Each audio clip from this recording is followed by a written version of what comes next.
In the startup ecosystem, sometimes there's an impulse to party with your investors' money.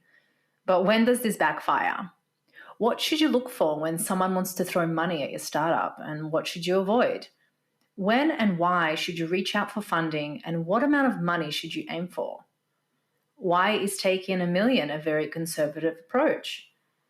And finally, some notes on how to make a pitch deck and what red or green flags you should pay attention to when signing an investment agreement.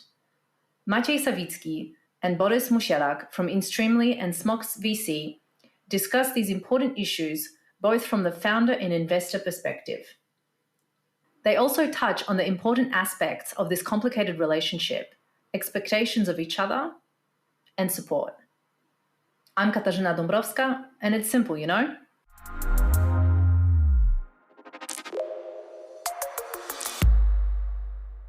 Thanks, guys, for being here. Thank you. Thank you. So I want to start off with asking you about this kind of misconception that a startup should be happy with whatever money they get from a potential investor. Why do you think there is this kind of misconception? The startup should be happy with any money that they get from investors. Yeah. I guess it's an achievement still. I'm not saying this is something you should be bragging at every party, but it's like someone believed in your idea enough to give you money. So that's something. Mm-hmm. That's a start. Mm-hmm.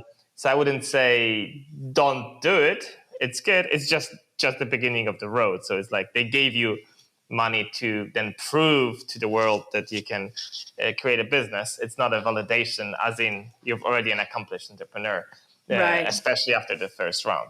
So maybe that's the reason like people get the money and they feel it's less about the founders. It's more about how people outside kind of think of this funding. I remember when I raised my funding and I was invited to some TV show like Telewizja Polska or something. And they like we were talking blah blah blah about startup, but that was like back in 2011 or something. And then the Telewizja Polska did the subtitle "The Polish Millionaires Talk." And my mother-in-law was like called my wife and it was like, "Hey, have you seen that? Your husband is a millionaire." And obviously, people think of this way, and the millions, obviously, they're not ours. It's the company's millions. So There's a misconception, I think, in how people understand how this money is being spent. Like, what is it for? And those millions, they seem like a lot of money, but they're not that much money if you're running a company, right? Like, I think those are the biggest misconceptions. Yeah, especially with like outsiders. Yeah, I would compare it to choosing shoes. I mean, when you want to go out running, you are searching for shoes and you finally find them. And if they are wrong, you may be happy doing, I don't know, the first part of the path. But pretty soon, if you took the wrong shoes, it seems like you can go any further. It's same with funding. Of course, I agree with Borys that that's a great thing that give you the feeling that, okay, someone believes that I can do it, that the idea is great. And you definitely need it as a founder. But if you take funding that, for example, I don't know, it's around 20 or 30% of the company in the very first round, the pre-seed round, then it means that it will be very difficult to continue fundraising in the upcoming years. And it's basically a long path from what I understand. If you once got into the road of fundraising money from venture capitalist firms, it basically means you need to continue and you need to have the capacity to get new investors on board. So definitely there is a misconception that anything you get from the market is great. I wouldn't say it's true. You really need to be very careful.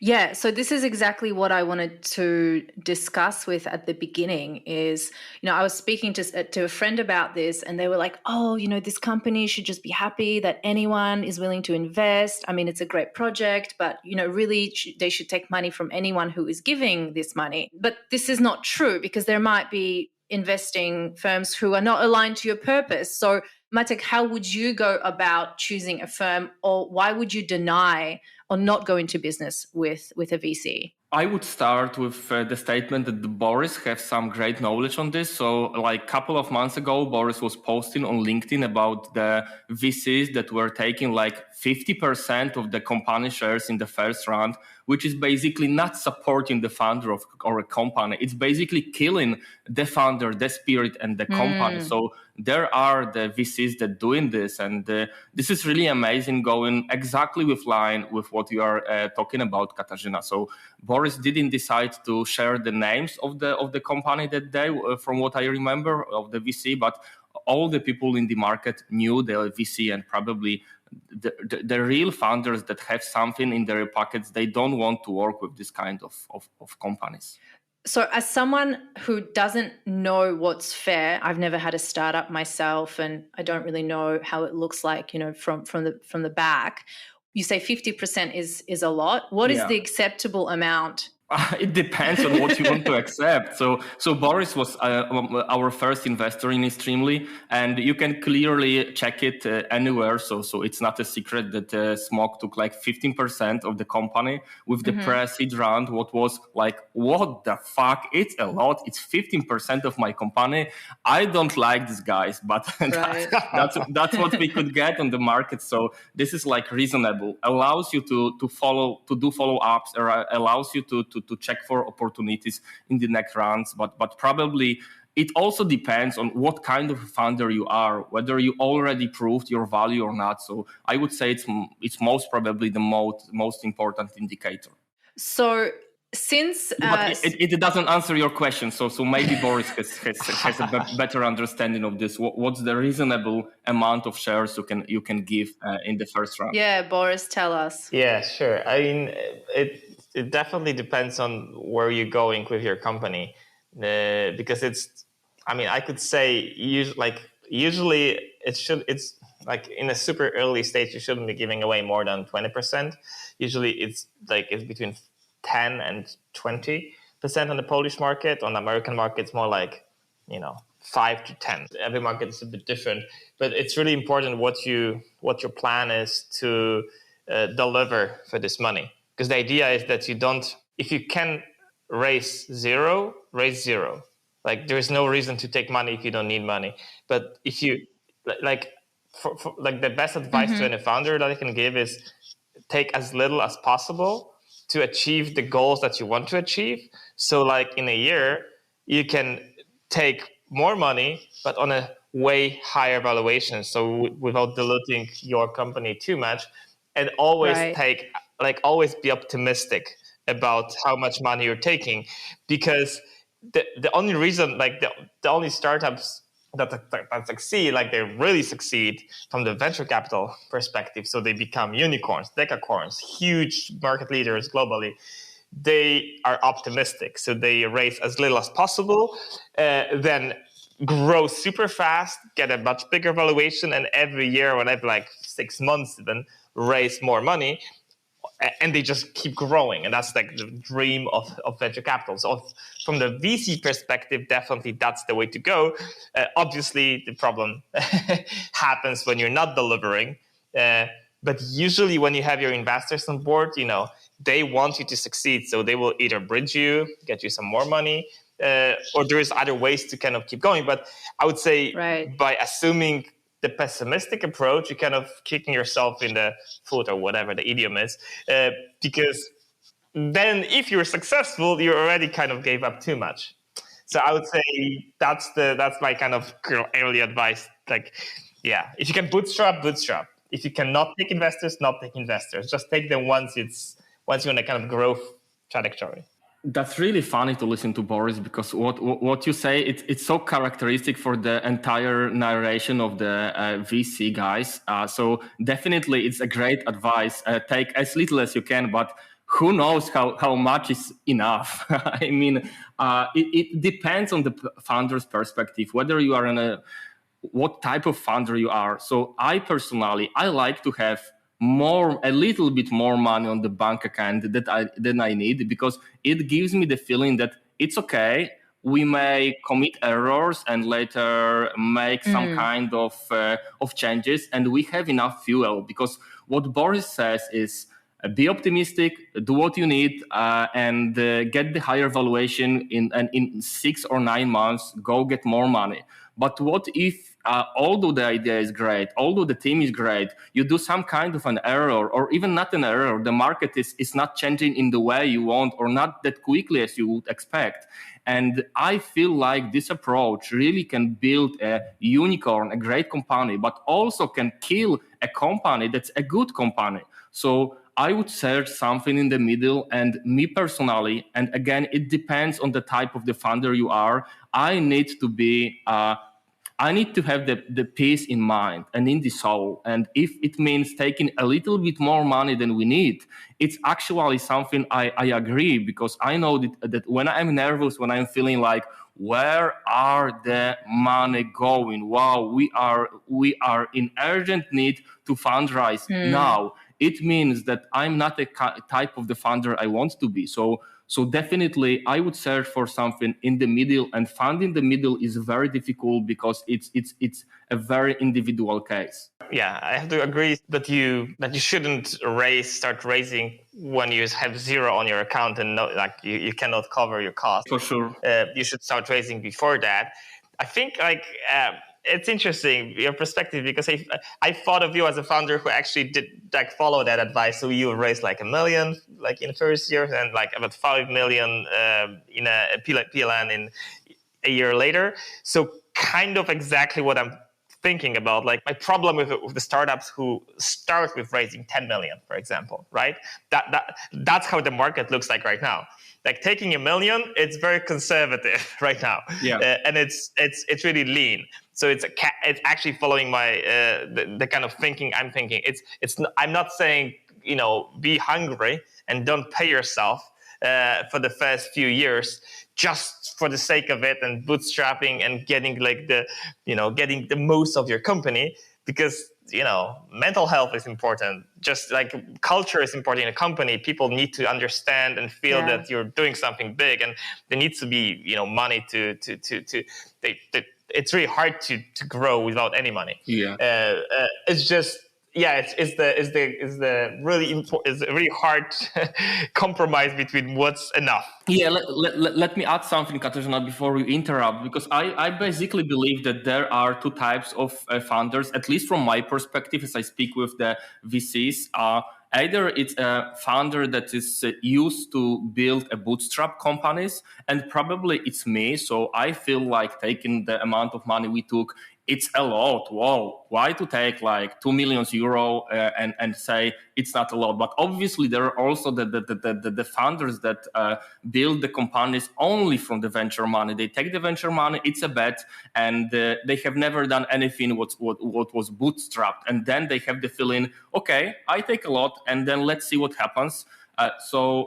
And also I feel like from the VC perspective, there are partners who like those experienced funders in bootstrapping, and those who prefer to work with those who simply take the money and make the bet. I don't know, Borys, whether you would agree that there are these two types of funders. Yeah, you described a European founder and a US founder, basically, because in Europe we always had a bit less money and we had to be a bit more careful with the money. The markets are smaller, more distributed, so it's just a bit harder to grow so fast. That's why bootstrapping is a thing. A lot of people, and we should take it as a benefit to us, because bootstrap founders die less. Those are, I call them cockroach founders, right? It's really hard to kill them because they're so lean. At some point they will just spend less and still survive. That's how I survived and got my exit, because I was like a cockroach. I couldn't be killed. I should have probably at some point. But then there's those superhero founders who kind of have this aura around them, and they attract people all the time. So it's not even a problem for them to raise more. Right? So they don't have to kind of wait till the next round, because usually how they operate is they raise the seed round, and at the same time they already have a long queue of money in convertible notes for the next round. So they always kind of secure, but at the same time they're growing really fast. And the best type of founder is superhero cockroach, right? Those who those who both have this aura, but then if their bad times happen, they can survive and they can become lean, when it's important. So that's my kind of ideal kind of role model for a founder. Boris, Maciej, shut up for a second. I just want to say he just wants shut up. I just want to say that no matter what's going to happen in the conversation, he just won't shut up. We already got the title for the podcast. It's like the best founder is the superhero cockroach. When do I get to shine in this podcast? It's all. I shut up. Okay. I wanted to ask you, Boris, what kind of founder is Maciej? He doesn't know me. He knows nothing. He just gave me the money and sometimes he answers my WhatsApp messages. How can we know? I always answer. You should be answering more of my messages. I always quick to answer your messages. That's true. He always answers. I think you're a bit closer to a cockroach, but you have a bit of your superhero aura too. So I think you need to work on your superhero skills. Yeah, I'm cockroach. Come on, I've been managing a company for many years that was all the time dealing with a problem of no money because it was a production house in the advertising market, and you can't take money from investors. Basically, you're waiting for the money all the time. You need to do new projects. So my mindset is absolutely cockroach mindset, and it's extremely difficult to change. So I agree with Boris. So I think what Boris is saying is that Maciej should generally take more money. Take more risk, probably. Take more risk. I wouldn't say take more money. I think it's been actually reasonable. I don't like startups who take too much money. Like you need to start taking a lot of money when you kind of get to that point where you're really competing. Like there's some markets, like marketplaces, where it's not always the most skilled, the best technical product that wins. Very often it's that plus the best funded startup. So once you get to that competition stage, usually it just like you have to be like, otherwise you're going to die if you don't take a lot of money. But there are some other markets that it's not like that. That's not that you can keep, growing steadily. Like my previous company, Samba TV, was like that. They've been really conservatively raising on good valuations, but like growing 2-3 times every year, and now they're at like $500 million valuation. So not bad for for a kind of bootstrap approach, kind of agency kind of approach startup from the beginning. So there's different ways to do it, and I think what Maciej is doing is very close to some of the business models of what Samba is doing. Katarzyna, will you ask me what kind of investor is Boris? Yes. And when? No. Of course I will. Maciej, please tell me what kind of investor is Boris? He's crazy, and I like it. He's like a riot investor, I would say, or like hippie investor. Yeah, and a riot I would say investor. that the way he communicates and the story he tells goes in line with the business things he does and his partners do. So definitely, it's something very interesting the way Boris was able to build his, let's say, personal branding as an investor, but also the branding of the company within the CEE market is something impressive. Of course, I believe that there are some who would say that it's not the real business. I mean, it's like the riot business and the communication is weird and strange, but I personally love it. So a part of the things that Boris is really answering all the WhatsApp messages, what sometimes make me feel like there may be an issue with his mental health. Really, a very supportive investor with a great approach. All right. No, really. That's nice feedback. We can talk on this if you feel okay, Katarzyna. Yeah, I definitely want to talk about it. But before I talk about that, I wanted to, because I have a plan, okay. Maciej. I also have my plan. I'm a founder. I want to decide how it's okay. It's okay. I forgive you. I know you just want to make decisions for me. It's fine. I get it. It's all right. It's fine. So I want to take it back a little bit because SMOK was the first VC that invested in inSTREAMLY. And first, I want you guys to explain, how does this process look like? Like, who contacted who first? Did you have any idea? Like, for example, Borys, did you know who Maciej was, or vice versa? How did this partnership happen? What's the process? Who should start? Borys can. I don't know. Like we met like a year before the actual invest. Like we've kind of been meeting. You know, we've known each other somehow, but we haven't really had a proper relationship before. I think we've met once a year before you actually did the fundraising, and you mentioned a few projects you're working on to me. And one of those was inSTREAMLY, which got me intrigued, but then nothing happened for a year or so. And I think you pinged me maybe a few months before you actually decided to do the fundraise, and I completely ignored you, right? That was the case?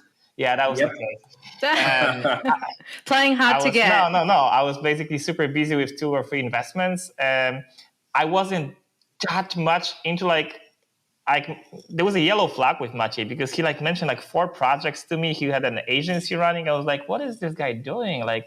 Focus on something. So that's why I wasn't that impressed at that point. But then I think was it Diana who kind of you met with Diana at our office for some other reason, and then we kind of sit together, and we were already pretty late in the fundraising. We had some commitments from VCs, and as a typical VC, obviously when you get commitments from other VCs, I get interested, right? The big FOMO, which is the fear of missing out, comes over, and I was like, oh my god, this might be something actually I've missed. So I said with Maciej, and then he explained me again what's his current vision, and I was absolutely caught on that day. And I think from that day, I think it went pretty fast, right? Yep, it was fast. What's your story? Is it in relation to mine? Yeah, what's your side of the story, Maciej? Well, I didn't like Borys. I didn't like the way he do the business. I thought he's not paying attention. I had the feeling, even the first time we met, that I'm telling an interesting story. And I didn't know yet that most of the people working in the industry, in the VC industry, do it this way, that basically they don't pay attention until they do. And when they do, they love you and they call you and they say, hey, is it done? What's about the deal? So that was very annoying at this point. But Borys is right that I had my focus all over there, but mainly because I had the company I know I'm going to sell, and I wanted to get into the startup industry because I felt whoa, it can't be that difficult. I know these people who are doing this. They are successful. I can be successful as well. So it really took me a while to develop the idea. From the first meeting, it took a year. And then a year later, Borys was already a rising star here in Poland. I would say that those Polish VCs, most of them are so boring. And boring in an annoying way, not in the way I want to run the company, not in the way I want to be successful or not to be successful, because it's the part of the founder's life to be ready not to be successful. And it's okay. So you want to have people that understand this and support you not as the cockroach, but as the superstar founder. And I felt like this guy and all the team is really very interesting. And I basically had a couple of options on the table, but I felt like Borys is building something big, and so far so good. He's really doing this. So basically, you hated me, but you hated all the other VCs as well. Yeah. They were boring. I wasn't boring, so you chose me. Makes sense? Yeah. It's such a beautiful love story, you guys. Yeah, it is. I mean, let's see where we go with this love story. We are doing good right now. I've never seen Borys being upset with our results, so I'm waiting for this moment. I want to know this phase of Borys. Yeah, it's gonna be interesting, right? Although at the same time, not. But let me explain a bit, because there's been a lot of accusations here going on. When you founder pitches a VC, it's always like whoever you talk to, always good to kind of put yourself in their shoes, in their position a bit, and try to think how they see the world. And for a VC, for an investor, you kind of have to assume that the person, they took a meeting with you, say half an hour meeting, and that's one of the 5 meetings they have this day, and then they have some other work, and they have those every day. There is maybe 10 different startups that they pitch to this guy. So for someone who's investing for a living, it's really hard to get excited anymore. It's sad, but it's true. You have to show so much more. So most founders are really enthusiastic about what they're building, and they might be insulted when a VC is not as enthusiastic about their business. And they kind of, it's reasonable. But at the same time, you have to assume, okay, maybe it's not just the VC. Maybe I'm talking maybe this is how I present to the customers and they love it, but maybe a pitch a bit different to the VC. You should always be thinking how to pitch this so that person gets. So there is some tricks to doing this, and experienced founders know how to do it. And once you kind of get to that groove, you nail it. I think Maciej, with your second round, I guess it was actually easier than the first one. Yeah, of course. Because you already learned. Not just you had some more results. Obviously, when we talked, you had very early results, but you kind of get to that groove and understand how to talk to them, how to get them excited, fight their short attention span, all that stuff that irritates founders with the VCs. It's a complicated marriage, but just trying to always understand the second side is good, and also for the VCs to the founders. I agree with Borys. So many things to be added here. Let me just say that a part of meeting Borys, I have met a couple of other VCs during the pre-seed round, and one of the most interesting feedbacks I got from an European VC, actually a very interesting one, was, come on, you can be a founder and all the time saying okay, this may work, but it may not. Okay, it's interesting, but I'm not sure, because the expectation from the VC is that all the founders will be excited. And until you have built multiple companies, doing a couple of exits, probably you need to be in the vibe. You need to be on the wave. And I didn't do it. My approach was terrible. I was learning for a long time what is the approach the VCs are looking for, and it's still difficult for me. Luckily, I got the other co-founder, Victoria Wójcik, who's really great in making all the VCs feeling whoa, that's huge, that's gonna happen. But I'm poor in this, and Borys is absolutely right that I was doing this in a wrong way. So it was really lucky I managed to close the pre-seed round. Borys, I'm curious, what mistakes do you think that Maciej made in the first round, besides seeming like he was unfocused? I let him answer this, but Katarzyna, why do we lead this into the direction that Borys is judging me all the time and I can't? Of course I am. Because you have been judging him, so I'm just giving him time to respond. Yeah, the biggest one was I just wasn't sure that he cared enough, that this was the business. Every time I see, it's always a yellow flag when you're going from agency business type of business, when you kind of have your customers, you have to fight for cash flow every month, to a kind of product business when you it's just a different way of doing business, right? You don't have those close relationships with every customer. It's kind of global scale, and it's really important to care about the product. The product is key, and the marketing of that product is key. So when I was writing down my notes from the first meetings with Maciej, the biggest yellow flag was, is this guy is he capable of delivering world-class product and marketing that product in a way startups should be marketed? And I think very quickly, a few months after the investment, that was solved. You guys had great other co-founders who were into this, great CTO who we were very lean building products. In the beginning, it was just him, right? But that was the biggest. Except, like, I knew he was a good businessman. He's going to. I thought he probably won't waste the money. Like, I'll probably be getting back my money, but that's obviously not enough. Like, the VC is not about getting back the money; it's about getting 100x on the money, and I wasn't so sure about that. So that was I think the biggest, like, the product.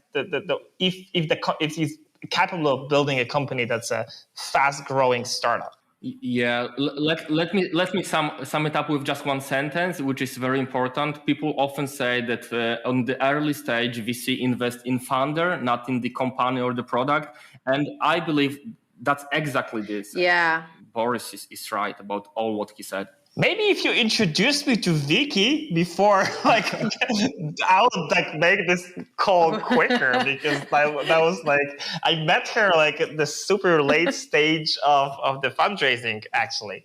So, and she was also developing, like, she's a different Vicky now that she was a year ago. For sure. But yeah, I mean, I kind of thought of this as a, Yeah, look, I would quicker give my money to Vicky than to Maciek, that's for sure. Thank you, Katarzyna. Super funny. All right. So besides the yellow flag that you mentioned, there must have been like a green flag. And like what Maciej just said is kind of what I wanted to say, that you end up investing in the founders. So what was the green flag, besides also the FOMO, that made you be like, yeah, cool, inSTREAMLY, you guys can have some money? Oh, the green flag was, I think, the fact that like when I get to know them, when I get to know the product more and understand, I think the biggest one was that they understood the market really well. I've seen a few other startups doing similar stuff in the same kind of product space, but like those guys really understood their market. They understood their customers. They understood their, like, how this market operates, where it's going. Right. That was the key to me, because I thought they would be probably fastest to adapting and fastest to kind of producing something customers want. And that was the biggest green flag. And that was the reason I was like, they're gonna figure it out. Like, they can learn the product, but it's really hard to learn all the experience they got in the esports and gaming market. Okay. Maciej, earlier Borys mentioned some of the things you did wrong and right, and the difference between the first and the second seed round. What do you think that you learned as a founder in terms of trying to get money out of people between that first and second process? I learned that most of the things I thought and did was wrong. Right. Okay. Really?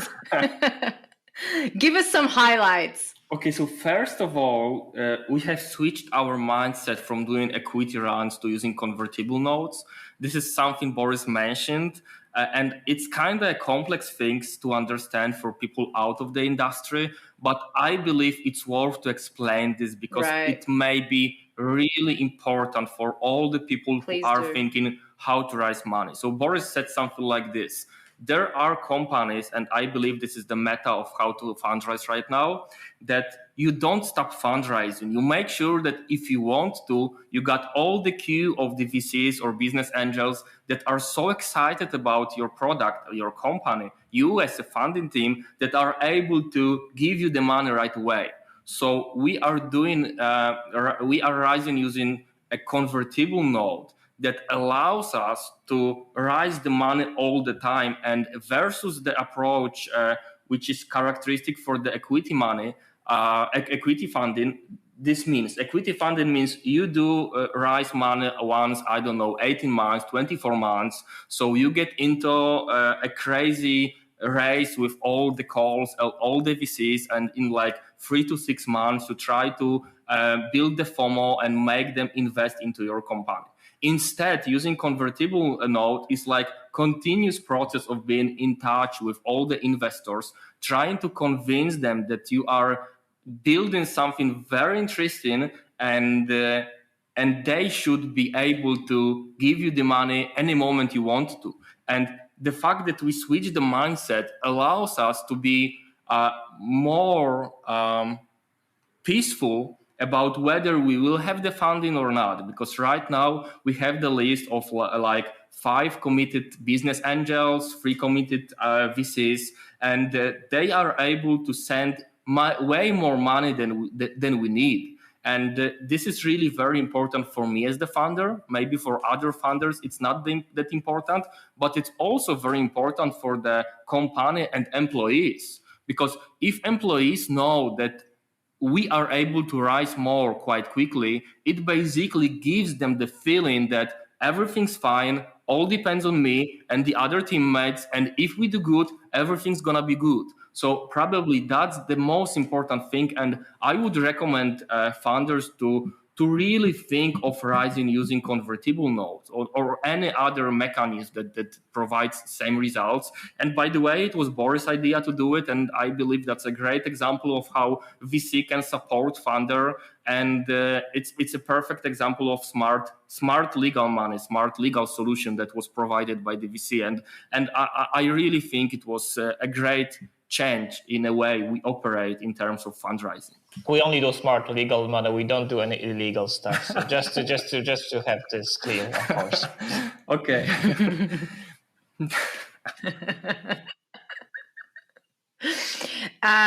So how much say do investors have in what happens internally at a startup? Is this something that's decided upon beforehand, or can they kind of butt in with their, unasked for advice, and can they guide processes at all? I have no say. I always complain about the stupid names of their products. They ignore me completely. So no say at all. No, because that's probably the only thing that Borys really said about our product up to date, that your name sucks. I mean the Streamcoin name, the SAS for esport organization and for the tournament organizers. Right. So it was the only feedback. I was pissed off because, we've been building something really excited. And Borys said, like, the only thing, no, the name sucks. So it really feels like going to the dad and being happy about scoring a goal. And he says, yeah, you scored the goal, but the way you did it sucks. So I was angry with Borys that time. But in our case, not only with SMOK, but all the other investors, they do only the things we ask them to do, and it's completely fine. We are really careful in choosing investors that trust us and trust that we understand the market, that we understand our clients. And when you do so, you have a very interesting relation with the investors. So they are not intrusive, they are not aggressive, but at the same time, you understand in what areas they can deliver help, support, and you can ask them anytime. And I like the way we have built it. I have never had so far, after this almost 2 years, any situation when the VC was let's say intrusive. You're just not asking me to comment on your names, and we're good on that, right? Exactly. But that's just to get a more general picture of that. That's really it. Like how we work with inSTREAMLY and how we work with startups is not necessarily the typical way startups work with VCs. There are a lot, especially in Europe, especially in Eastern Europe. There are a lot of investors who believe they add a lot of value to the startups. Beware of them. Beware of those investors, because the code name that's right. A code name that's usually in most cases, in 99% of cases, that's the code name for I want control. I don't trust you. I don't trust this team. I think I can do it better. So I want to make some decisions. And it's not just the kind of like that's what they think, but they also put that into the investment agreements very often. And wow, it's a way that you're running a startup, you're running a company, you're managing this, but at the same time you can always feel that you have a boss that can tell you what to do at some point, and they have ways to enforce it if they really want this. So that's like, and that's, I've seen it from the founders as well. Like some founders want this, like believe it or not, they want this. And this is also a yellow flag for us, because it's really important that we feel that there is a culture fit between SMOK and the founder. If a founder tells me, hey, I want you on board because I want your help in in sales on international markets, then I say, sorry, I don't think we can help there. And the fact that you ask for that means it's probably not a good fit, because you want me to have an operational role in the company, right, whereas this is not my role. This is not how I work. It's kind of lazy, I know, because I kind of put everything on the shoulders of the founders. But at the same time, I want to support those founders who know what they're doing, and they happy to receive feedback if they actually need it. But right, I don't think Maciej or most of the founders need a lot of our feedback. My vision of being an investor who adds value is, first, do not harm. That's the most important thing. Second, be very quick, so that not to waste your founder's money with the long investment process. And three, help when you're needed. So usually the only thing we kind of know is how to raise more capital, because we're in constant touch with all the investors globally. We're part of this big international set of funds of Paul Bragiel, who operates on all the continents. So we know those people, and we can get to them when we can help the founder, get in the first touch with them. And that's how we can be helpful. We won't be helpful in operationally involving, getting involved in the startups, day-to-day matters. So it's really important to choose that culture fit with your investor, whatever you prefer, and just make sure you talk about that a lot before you sign a deal. Because once you sign a deal, you're done, right? Yeah, that's how it's gonna go. So, That's it. So this brings us perfectly to question about your day-to-day and your involvement. Yeah. So tell us, how are you involved? Like, what do you do? What kind of help? You said, not operational. So what kind of assistance or guidance do you provide to the startups? It's different in every case, in every situation. I know, in some cases, I just have some experience in specifics of a specific industry, so I can help in those, where I have some knowledge. Like, for example, in the game dev, we've invested in a few game studios. I haven't really done that before, so I'm not really gonna be helpful at all in how you develop a product on a game, in a gaming system. But then once they do the fundraise, I can definitely help. And I've helped, I think, significantly a number of companies, raise from top VCs from all around the world. Like we have, startups who raise from VCs from China, from Japan, from Singapore, from New Zealand, US, UK, Scandinavia, Germany, basically, everywhere globally. And they probably would be successful anyway without us. I'm not taking any credit for that. But I think they made it faster. They made the connections faster. And there was a bit more validation, a bit more trust established because of who we are, who's Paul Bragiel and Dan Bragiel, who are managing partners at SMOK. And some of those people who know them or who know me, have that kind of first good feeling about the startup, which helps with the fundraising. But I wouldn't say I help with a lot more. Sorry. I don't really, sometimes I do answer some questions, and sometimes Maciej just wants a second, fresh set of eyes to look at some press release. But that's not significant. That's not something that will change, the trajectory of a company. It's just good to have someone who has, some time to look at that.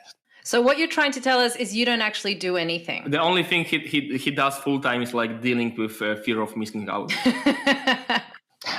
That's my job. That's the investor's job. Right.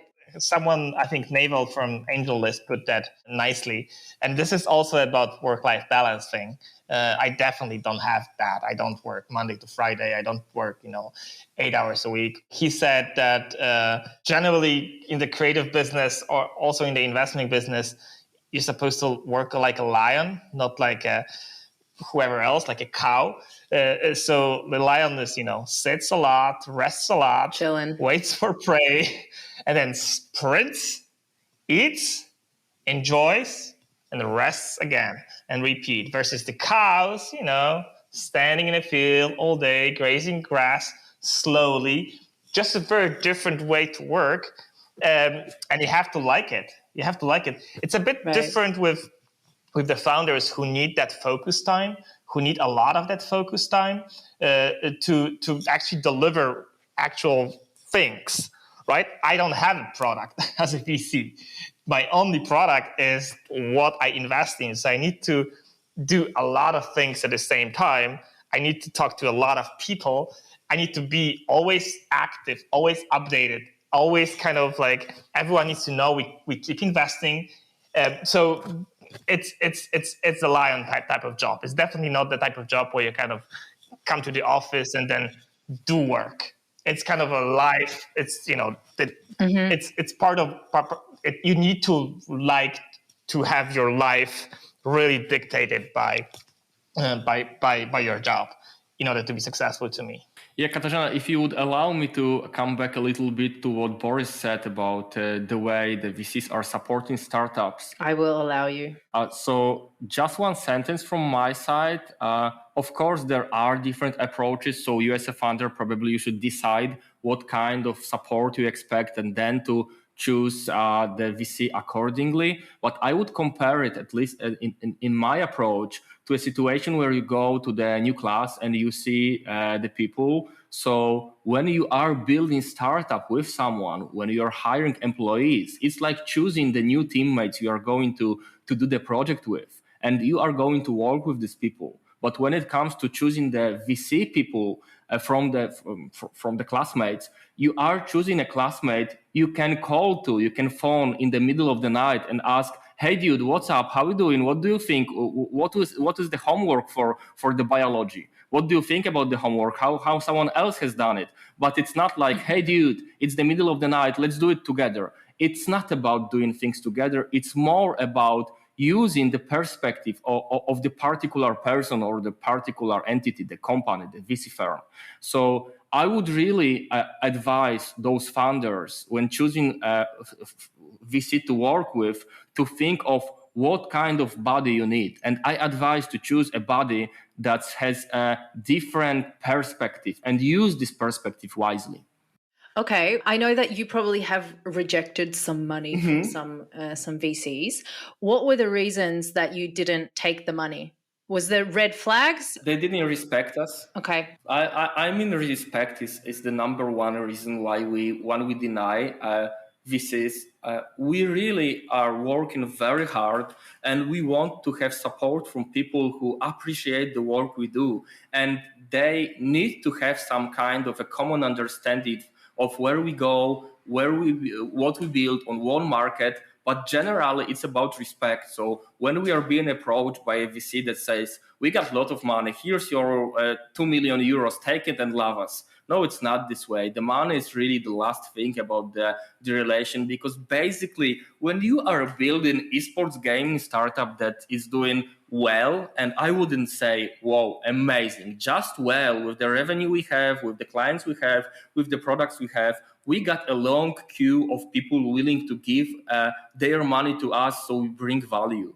If this guy is a dick, why to work with a dick? Why to keep sending emails one a month to a dick and even making calls with a dick? No, it's all about the respect and energy between you and this guy or a girl. So we usually deny, at least on the first stage, those VC who simply does not have the culture fit. And the culture fit is one of the most important things when we talk about startups, both in terms of funding team, in terms of the employees, and also in terms of your VCs you are working with.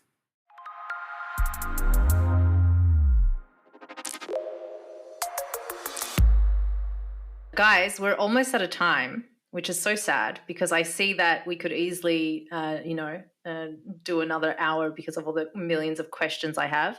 But we will finish up with me asking you my favorite question, because you both have done a lot of interesting things. I think, Borys, like, you worked in London for some time. I think from what I read somewhere, you started your first businesses like on your commute in London. Now you're doing VC. Maciej, you had a production house. You had an esports team. Now you're doing inSTREAMLY.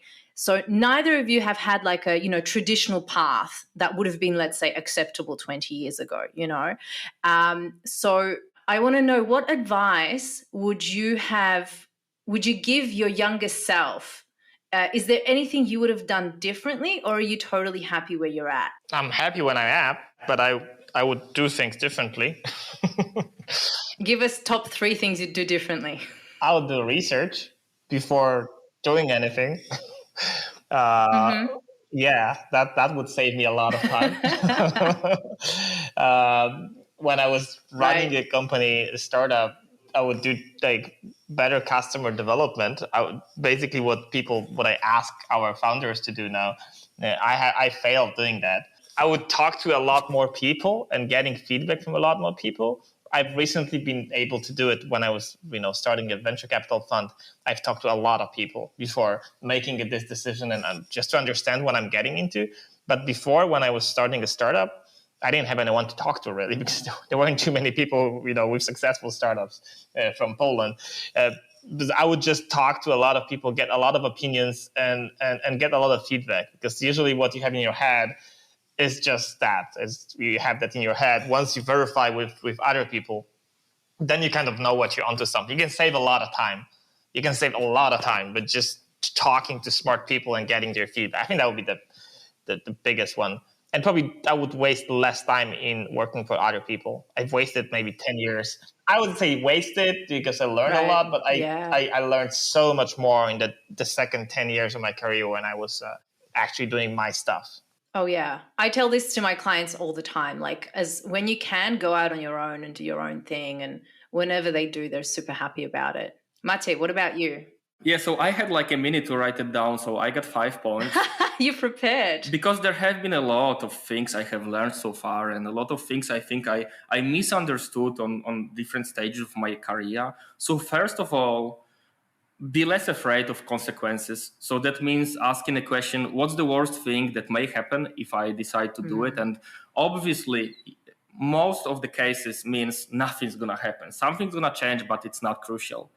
At the same time, don't care that much of what the people think. The people are going always to speak of you, and even more and even worse when you succeed. So it's really not important. I would say to ask people for help and then to trust people, because if you decide to ask for help, you need to trust that the people, that the person you're talking with have the ability to provide you some feedback. And if you just ask with no trust, it won't work. And probably the last thing is to rest more, because in my early 20s, I thought like the only way to succeed is to work 14 hours a day. And that's probably the worst approach you can have. And we should really work a lot with the young founders, with the young entrepreneurs, to explain that there is a huge difference between working hard and working smart. And only by combining these two, you can really, really be successful. At least that's my opinion. Work less, earn more is what you're saying. The lion versus cow thing, yeah. I think so. I didn't hate you, by the way, Maciej. No, I didn't feel like you hate me. I mean, the feedback is so important. And maybe the thing number 6 I would add, take the feedback and be thankful for the feedback, because if you're not, people won't ever tell you the truth. So I agree with the things you said, and it doesn't offend me. That would be so difficult to offend me, telling me that I did something wrong. I was a totally rookie, a newbie here in the fundraising market. So I can just hope that in a year I won't have the list that long of things I should do in other ways. So thank you very much, Borys, for the feedback. I love it. You're welcome. Awesome. Great advice. Guys, thank you so much for doing this today. It was really fun chatting to you. Thanks a lot, guys. I think that in 6 months or a year, we can do a catch up and see how the love story is progressing. Yeah, great idea. You're just gonna be divorced, right? Okay, great. Thanks, guys. All right. Thank you. Thank you very much. Thanks, guys.